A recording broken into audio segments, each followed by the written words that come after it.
बिस्मिल्लाहिर्रहमानिर्रहीम जी, अस्सलाम वालेकुम। आज हम जिस टॉपिक पे बात करने लगे हैं वो हैं रिलेशनशिप इश्यूज़।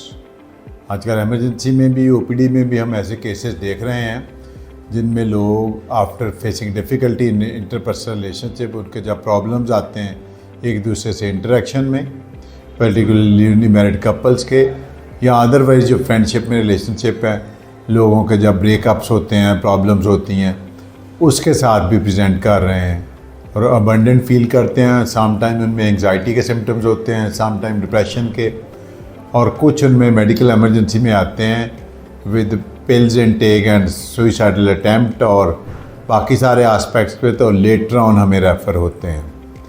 तो ऑफ कोर्स ऐसे केसेस में आपको थॉरो और कॉम्प्रिहेंसिव असेसमेंट करनी पड़ती है कि कोई अंडरलाइंग साइकाइट्रिक इलनेस पहले से तो नहीं है और मौजूदा हालात का वो फ्रस्ट्रेशन की वजह से है, स्ट्रेस की वजह से है। और अब डिटेल्ड असेसमेंट के बाद आप उनकी काउंसलिंग करते हैं, रीअश्योरेंस करते हैं, और ऐसे केसेस जहां क्लिनिकल डिप्रेशन या एंग्जाइटी हो उसको बायोसाइकोसोशल मॉडल के तहत समटाइम्स ट्रीटमेंट भी दी जाती है।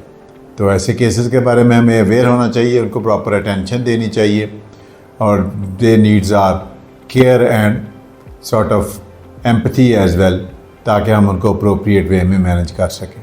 Thank you.